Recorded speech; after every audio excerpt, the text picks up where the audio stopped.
नमस्कार मित्रांनो, माझं नाव आहे वेदांग आणि आजच्या व्हिडिओमध्ये मित्रांनो मी तुम्हाला सांगणार आहे ही जी तुरटी असते किंवा फिटकरी तुम्हाला तुमच्या झाडांमध्ये कसं वापरायला पाहिजे आणि याचं खत कसं तयार करायचं असते, तर व्हिडिओला शेवटपर्यंत नक्की पाहाल।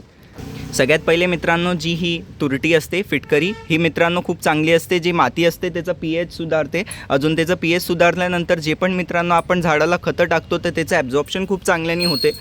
तर हे जे फिटकरीचं किंवा तुरटीचं खत असते तुमच्या झाडाला नक्की टाकायला पाहिजे। सगळ्यात पहिले काय करू शकता मित्रांनो, हे जे फिटकरी येते किंवा तुरटी त्याचे तुरटीचे मित्रांनो तुम्ही तुकडे करू शकता आणि तुमच्या झाडाच्या कुंडीमध्ये हलकेसे हे तुकडे टाकून ठेवू शकता।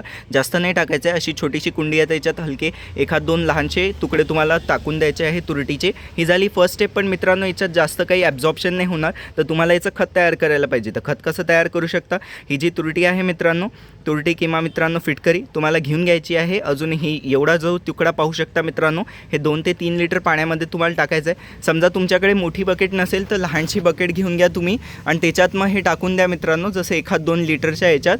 आणि मग जसं एक रात्री तुम्हाला ठेवायचं आहे, चांगल्याने डिझॉल्व करायचं आहे, एखाद्या याने तुम्हाला चांगल्याने मिक्स करून घ्यायचं आहे तुरटीच्या याला। हे जे आहे मित्रांनो तुरटीचं पाणी तयार होऊन जाईल, त्या तुरटीचं जे पाणी तयार होऊन जाईल 1-2 लिटरमध्येच टाकलं असेल मित्रांनो, त्याच्यात 2 लिटर अजून साधं पाणी मिक्स कराल, 5 ते 6 लिटरचं जे पाणी आहे ते तयार कराल आणि मग तुमच्या झाडांना टाकाल। पण समजा मित्रांनो एवढा जो तुकडा आहे, तुम्ही जो आहे 3 ते 4 लिटरचीच बकेट घेतली होती तर त्याच्यात एवढा तुकडा टाकला असेल तर बेस्ट राहील। मग ते जे पाणी आहे 3 ते 4 लिटरवालं ते डायरेक्टली तुमच्या सगळ्या झाडांना टाकू शकता। आणि हे जे तुरटीचं पाणी आहे मित्रांनो तुमच्या सगळ्या झाडांना टाकायला पाहिजे। पण जे बेस्ट आहे मित्रांनो ते कोणत्या झाडावर काम करत असते, हे बेस्ट जे आहे मित्रांनो, हे जे गुलाबाचे झाडं असतात त्यांच्यासाठी सगळ्यात बेस्ट फर्टिलायझर असते। तर गुलाबांच्या झाडांना तर हे जे आहे तुरटीचं खत नक्की टाकायला पाहिजे।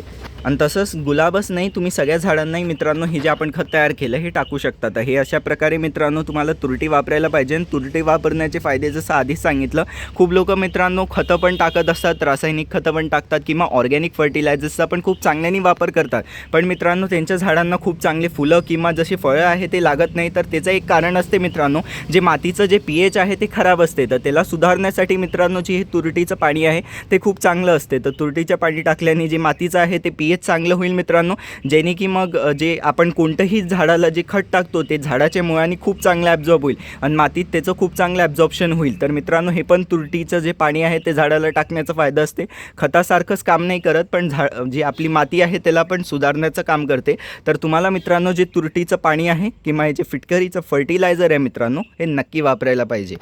तर अशा प्रकारे मित्रांनो आज डिटेलमध्ये सांगितलं की ही जी तुरटी असते ही तुम्हाला तुमच्या झाडांमध्ये कशी वापरायला पाहिजे। तर कसा वाटला व्हिडिओ आवडला असल्यास व्हिडिओला लाईक करा, शेअर करा, माझ्या चॅनलला सबस्क्राईब करून बेल आयकॉन नक्की दाबून द्या।